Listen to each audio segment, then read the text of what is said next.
I'm in Baghdad, Iraq. For many Americans, Iraq is associated with the war effort, a dangerous place. But is that an accurate picture? Certainly for years after the fall of Saddam Hussein, it was a dangerous place.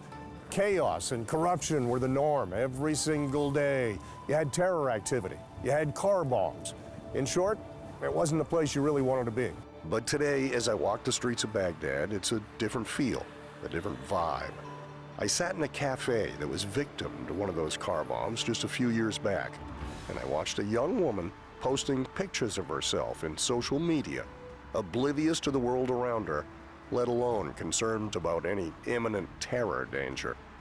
The point is, Iraq is enjoying a new level of stability and security.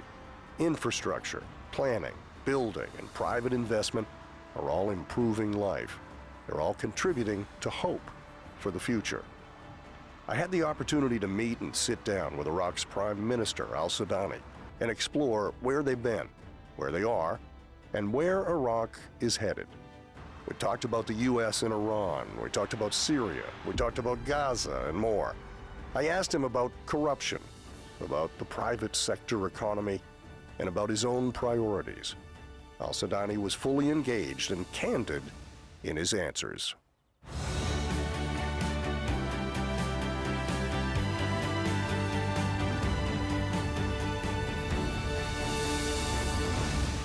Ms. Prime Minister, thanks for having me here. I appreciate it. Thank you very much. You're most welcome. Thank you. Now, in a couple of weeks, you are going to host in this very palace the Arab Summit. Why is that so important for Iraq? It is important for Iraq, definitely. Holding the summit in Iraq is important, definitely, just to confirm the role of Iraq in the region.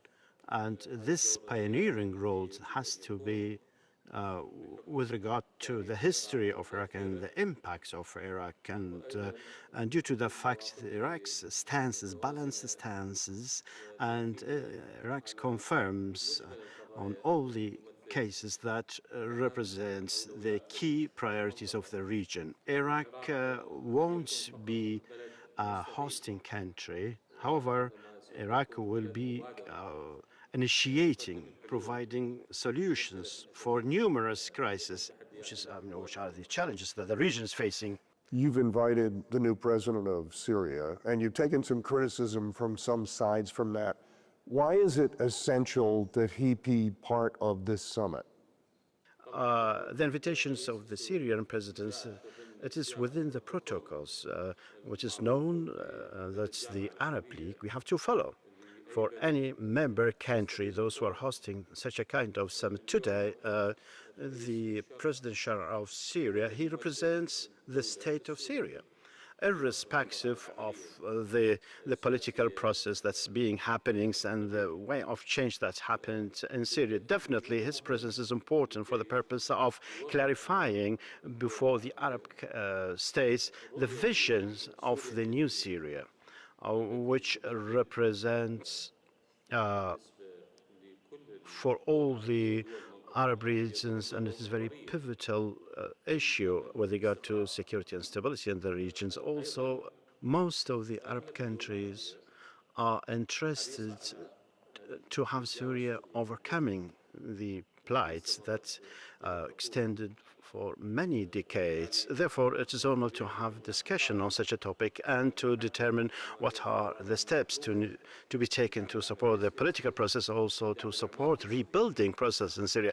What happens in Syria obviously impacts your nation here. What's the proper role? What role should you play in their transition now? We are interested to maintain the security of Syria because it is it's an essential part of national security of Iraq. We are looking forward to have a comprehensive political process based on the principle of citizenship and the respect of human rights and expelling extremism and terrorism, and also to be having clear positions with regard to building institutions for this country of Syria. That's his responsibility, and that will definitely achieve stability and will empowering the new administration to address the challenges, especially the security challenges.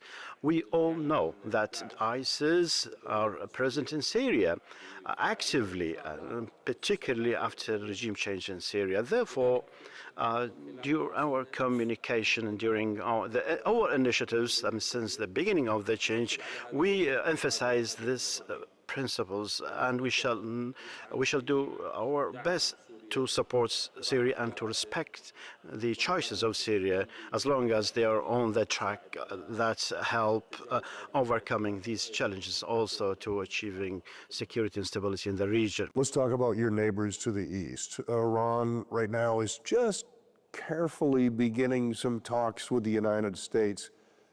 Neither the United States nor Iran trust each other. What role could Iraq play, and what role should Iraq play? Because you are friends with Iran and you are friends with the United States, what role could you play in facilitating a productive conversation between them?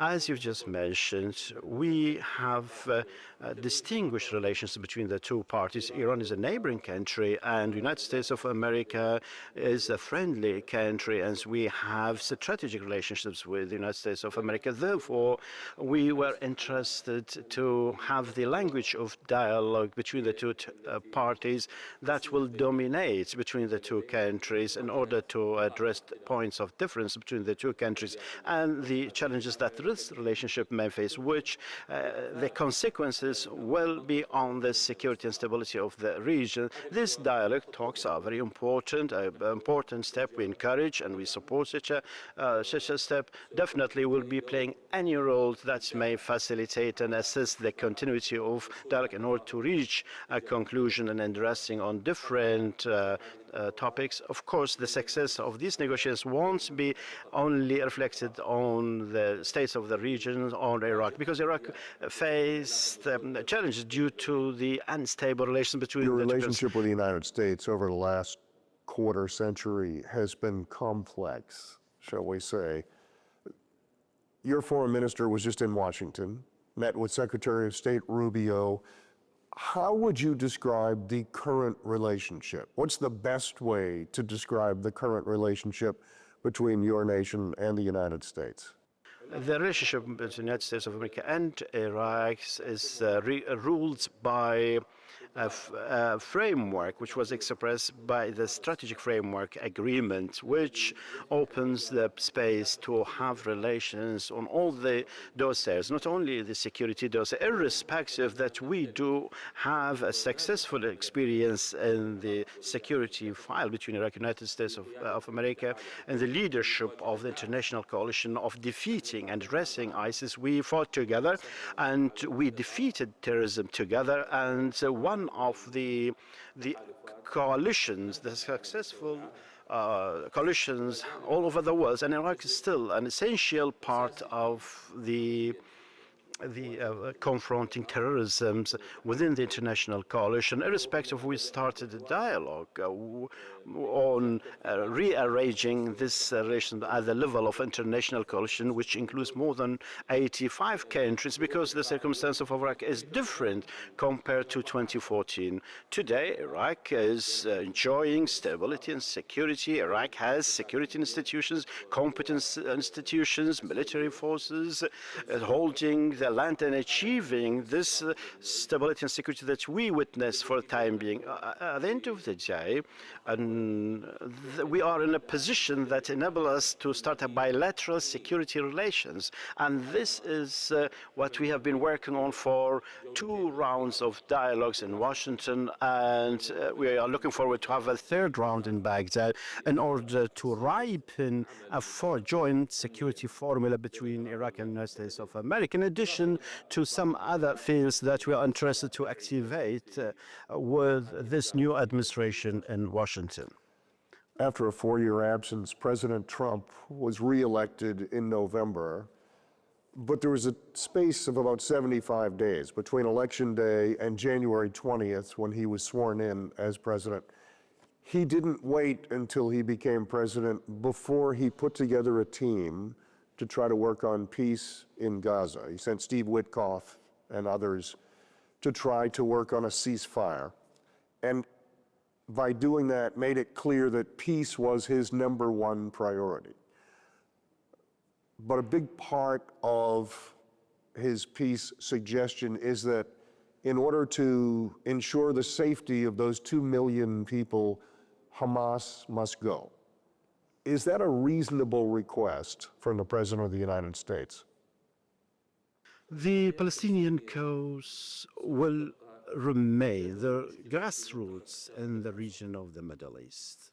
Without finding a final solution for that, definitely we'll be facing crisis after crisis. Today we are facing challenges,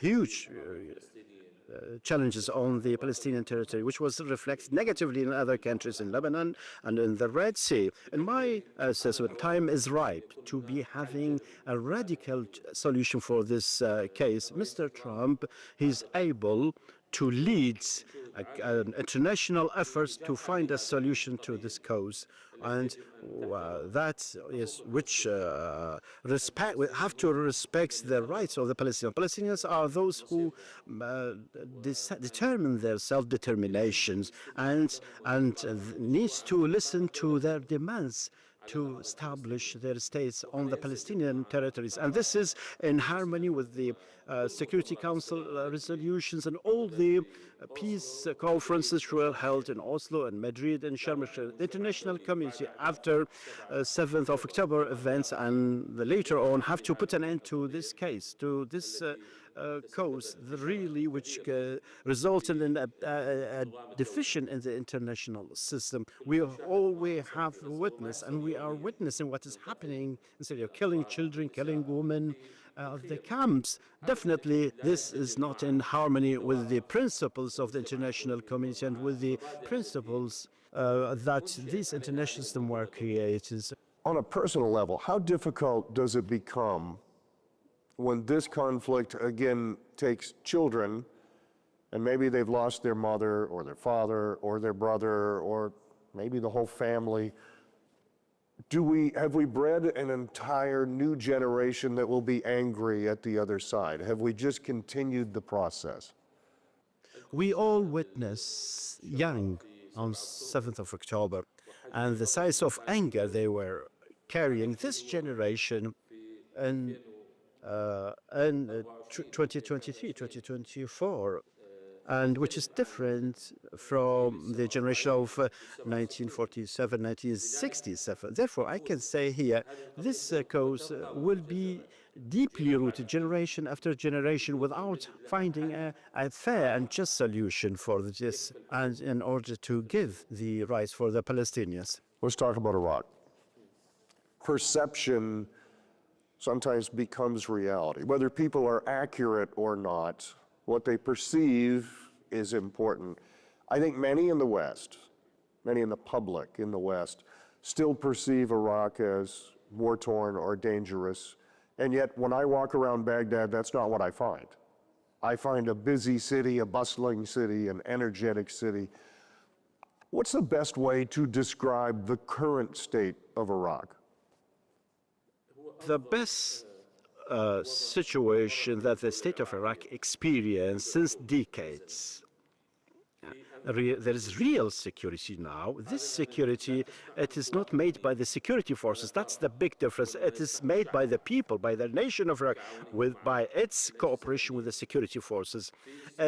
There is stability of the politics, irrespective of some remarks. Yes, there is freedom, there is constitution, there is a peaceful handing over of power. There are rights and there are liberties. We have diversity, and which is unique, really. The Democratic Party in Iraq, I don't exaggerate, it is a unique party in the area of the Middle East. Yes, we have problems, we have challenges, sure. However, the positive thing is that all are stick to this political system. Tenacious, it is unfortunate really that all look at Iraq as a risky area, as you just mentioned. However, on the grounds, there are indicators really, not only what's on streets of Baghdad here, which is up to late hours at night, Baghdad is full of life. It's very vital. It says people of Baghdad, they are outdoors for late hours. However, there are some other indicators with this regard. There are the size of investment was pumped into Iraq, more than 88 billion US dollar.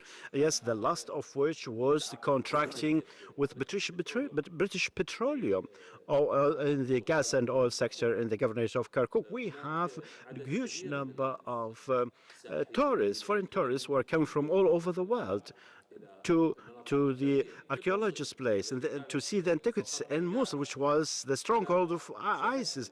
I saw tourists from Europe, from Russia, and the area of Hadar, close to the Syrian-Iraqi borders, and the Saqura, and one of the antiquities in the governorate of Diqas. This is a place where the Christians consider as a pilgrimage source. There is life here. However, unfortunately, there is a negative perspective. Some try to make it against and to deform the reality of our having media people, and you yourself, of course, one of the key anchors of media in Iraq, is actually conveying this message. And the picture is hugely important, the role that you may play. I think for people to fully understand where Iraq is right now, they also need to understand where it's been, what the history is. Tell me about when you were a kid. You grew up here 40 years ago, 50 years ago. When you were a child, what was Iraq like? And every stage has its own circumstances. When I was 10 years old, my father was executed by the ex-regime. And members of my families, 5 of them, and we were in very tough times during the Iranian-Iraq wars in the 80s of last century. Therefore, we get involved in the economic sanctions imposed on Iraq. The Iraqi circumstance was difficult, tough it was there for the past decades.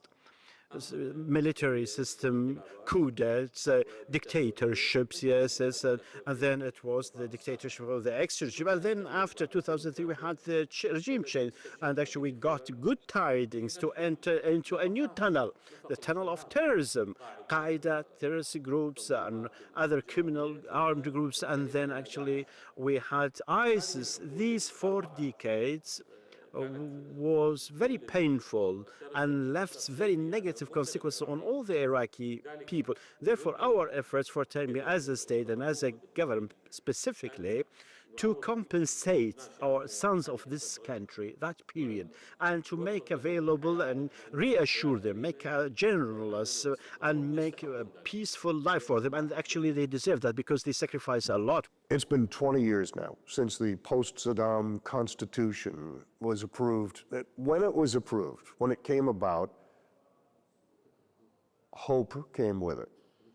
All of a sudden, the people who had not had hope under Saddam's regime had some possibilities for the future, had opportunity. But it's not been fast and it's not been easy. What have the biggest challenges in that 20-year span been in trying to develop this into a vibrant economy, a vibrant, opportunity-ridden country?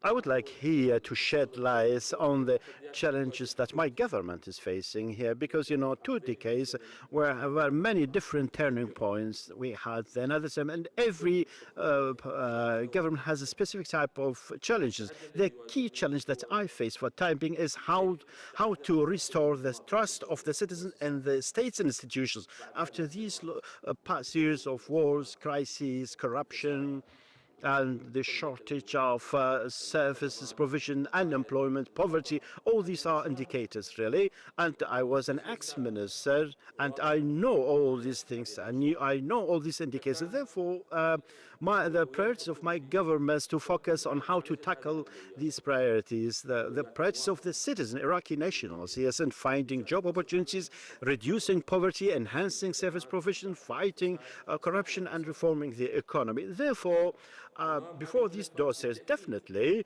we are facing a legacy, heavy legacy, and challenges. However, we have determination, we have the will, and we start the work on such a thing, and we have achieved, I can say here, part of restoring the lost trust. Still, the road is long.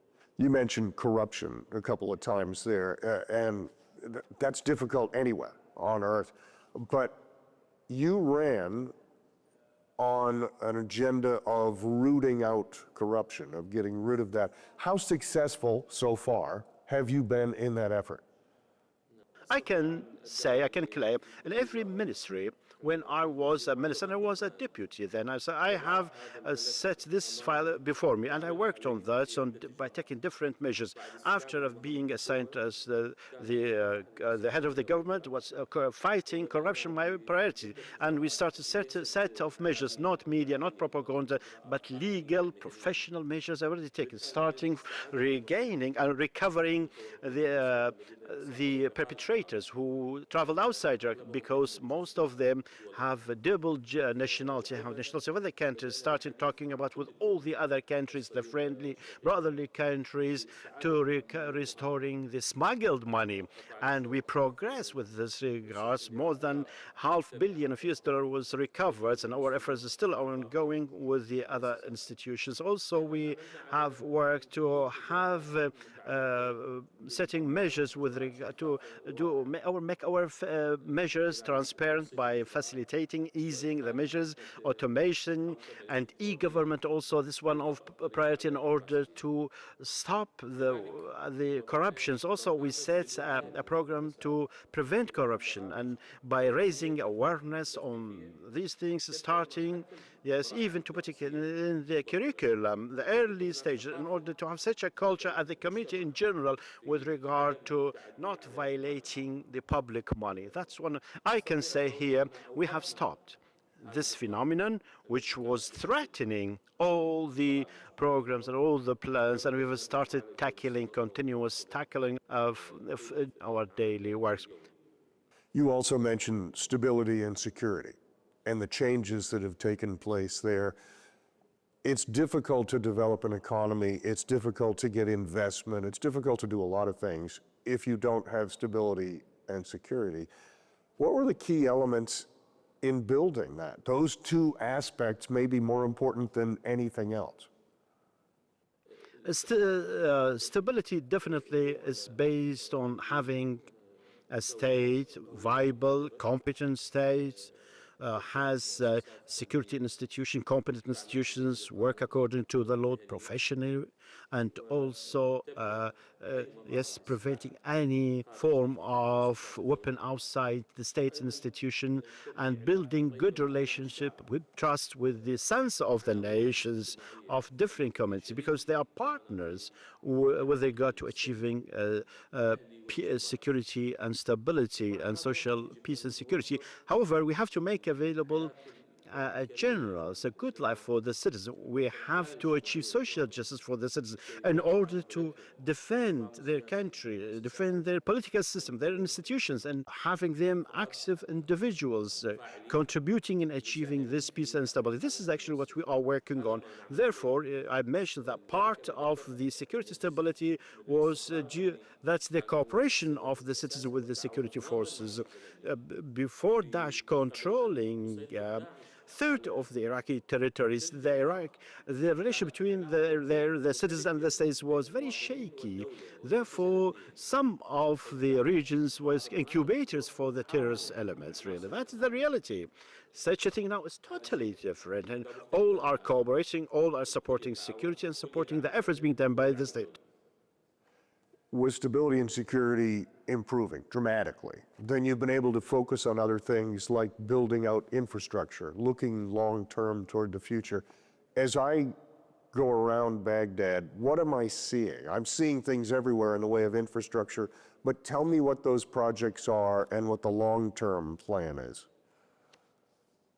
Our project is going and completing the infrastructure and service provisions. What you see in Baghdad is actually in every governorate of there, in every city, in every town you find things like this. Iraq, actually, I can say here, is a workshop now, actually. There's a lot of activities from Basra up to Mosul. In the meantime, there is real work as to reform the economy. This is actually one of the challenges that we face.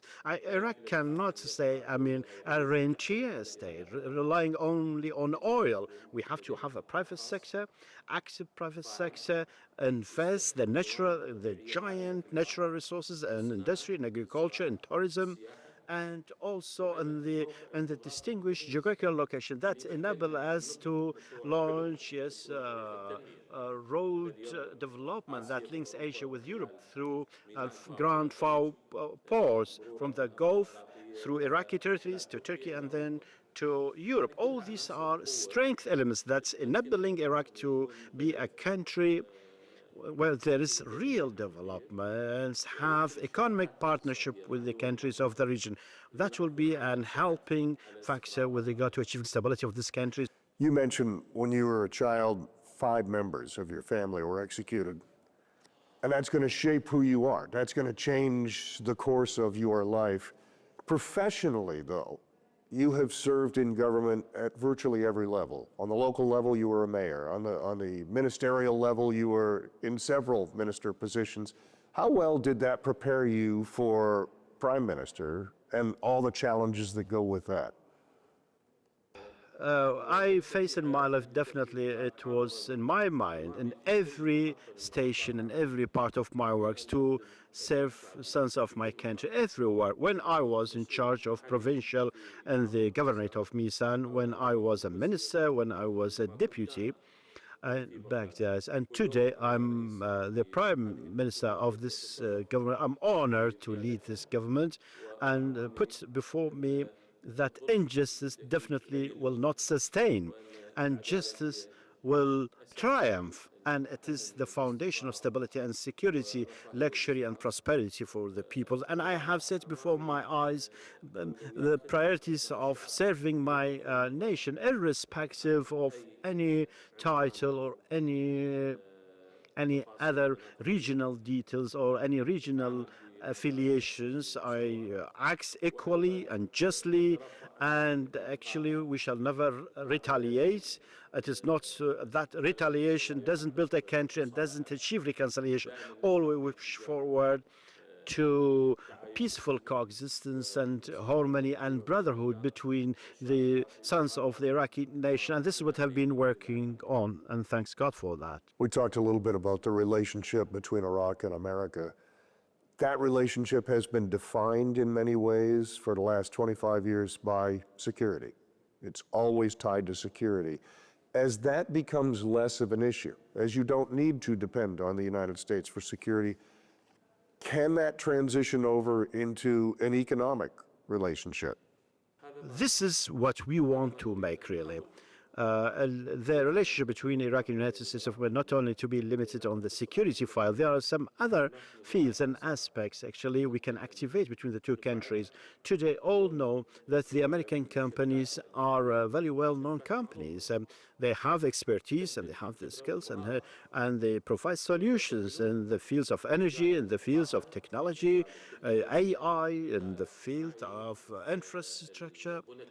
And just days ago, we received 60 American companies, that is the American Chamber of Commerce, where more than 100 American businessmen attended. In this palace, we held a meeting, talks about the opportunities existing in Iraq, and we signed primary contracts with GE company, with another American companies, the fields of the electrical energy and the clean energy. And big contracts, more than 15 up to 20 billion US dollar as a value of that contract. Also, there are American companies, oil companies are functioning here. Actually, we have granting them preferable measures without competition with other companies, and they can contract on oil fields and gas fields. As development road, that which includes huge opportunities and projects. Also, one of the projects for bidding before the American companies is also we are also importing rice from the Council of Rice, American Council of Rice here. Therefore, And cars. In 2024, the number or the amount of the monies that we imported American cars are about 4.5 billion US dollar. American cars enter into Iraq. Therefore, there are numerous fields that represent opportunities to activate the economic relations between the United States of America and Iraq. Are you going to put big tariffs on those imports from the United States? Definitely. These commodities, we have found out, yes, coming from third party. It is not directly imported to Iraq. That's why we talked with the American companies with regards that we give them special approvals and exclusive agents inside Iraq. When we talk about investment in business in Iraq, if you asked the average American and you said oil and gas would be one area, that would surprise no one. What is one area where you think there's a strong opportunity, but that people may not be familiar with? The key sectors that we have here, which is subject to opportunity and competitiveness and projects, oil and gas. However, also the fields of industries. We have natural resources we haven't been used. We have minerals. Iraq has, it is the first rank globally in sulfurs, the reserves of sulfurs, and the second globe in phosphorus. And also we have silicon with the purest silicon all over the world, and many other minerals we have in Iraq haven't been invested in, neither in during X regime nor in the past 2 decades. President Trump is a unique world leader. He can be rude, he can be brash, but he's very passionate about who and what he supports. What is your assessment as we look at Trump 2.0, as we look at the second version of Donald Trump? What's your assessment after these first 100 days? Definitely, we follow up the decisions of President Trump, and we have had a communications for congratulating him, and it was a positive talk with him. And apart from, having communications with the Secretary of Defense, the National Security advisors, I think President Trump is quite clear. He is a clear person. We may agree or disagree on some decisions. However, he's a clear and candid person, and he built relations, and he has the decision. This is actually, this represents opportunity for every state that try to boost the bilateral relations between this country and the United States of America. Iraq also has this interest, has this desire to invest this clarity in Trump and the strength of the decision in order to build a different relationship, different compared to the ex-president of the United States of America. Yes, when they hear about Iraq, some of the United States, they remember terrorism and Marines and the soldiers, and there's more, pumps for taxpayers pump into Iraq. This is what they remember. However, Iraq is not so really. Iraq represents first as a country. There is a democratic sample in Iraq, in the region. It is an economic opportunity, might be a pivot, and an economic pivot due to the, because America has expertise, initiatives, qualitative initiative for this. Does it give you an advantage now, as you have an opportunity to expand your economy, that there is a president in the United States who understands business perhaps better than any president ever has? Yes, this is the opportunity exactly that we work to invest on. And we do have study and research of many files that might be seen there. You mentioned how sometimes you agree with President Trump, sometimes you do not. One of the challenges that I see with the United States foreign policy is there are 2 primary parties, the Democrat Party, the Republican Party. Traditionally, even when the president changed parties over time, you go from Bill Clinton to George Bush, to domestic policy may change, how they handled the economy or how they handled schools, but generally in my lifetime, foreign policy is the same. The United States friends were its friends, its enemies were its enemies. But that hasn't been the case with the last 4 presidents. When you went from Bush to Obama, you had a very different foreign policy. And when you went from Obama to Trump, you had a very different foreign policy. And the same when you went to Biden and then you went back to Trump. How difficult is it to feel like you can count on the United States for more than 4 years at a time when the foreign policy changes so frequently? This is one of the challenges that the relationship between the two countries is facing. And that designs a kind of ambiguity with regard to the form of this regime, with the change of the administration and determining that do we know any relation for Iraq only on the security aspect, or Iraq due to what they have, natural resources, location, and then a political system that might be an economic partner for the United States of America.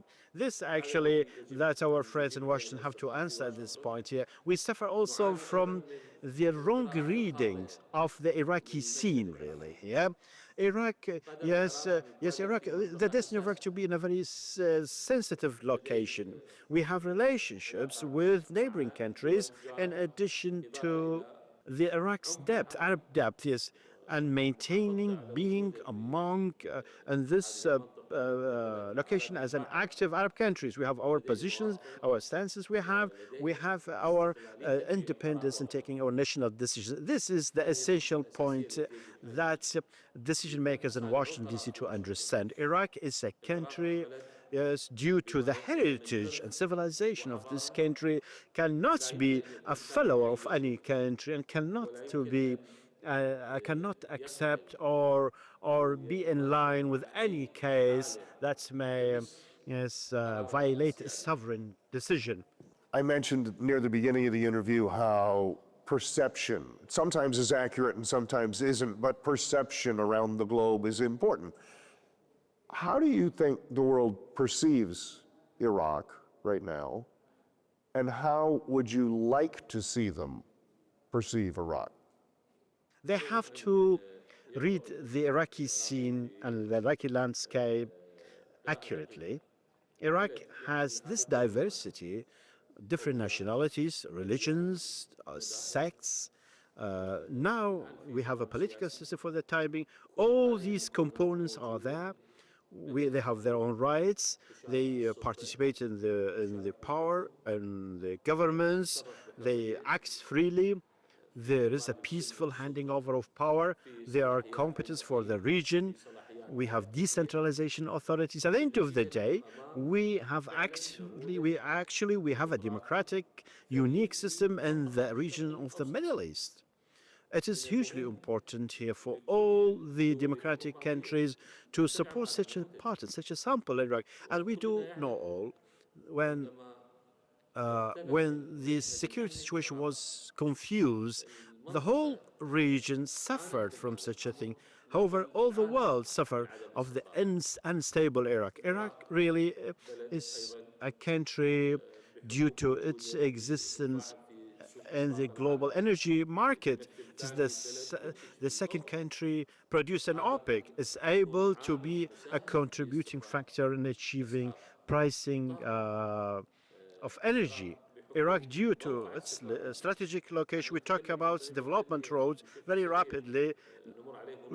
However, we talk about the optimal economic corridor between the east and the west. This go through the Iraqi territories. Therefore, all have to be interested to be having an Iraq, a secured, stable Iraq, and a point of meeting and not a space of conflicts and settling accounts. Let's close out on a little different note. Pope Francis passed this past week. He passed on this past week. How important was his visit to Iraq and why when he came here in 2021? The Pope he was a historic visit to Iraq, really. Iraq, the cradle of civilizations. His visit to the city of Ur and doing all the rites and the pilgrimage and the historic meeting with reverence the highest religious authority, Sudani. It was a message of love and peace between the Muslims and the Christians, and it was a source of comfort for all the Iraqi nation, in addition also to the neighboring countries. We still remember that visit, yes, with all love. Mr. Prime Minister, thank you for the time.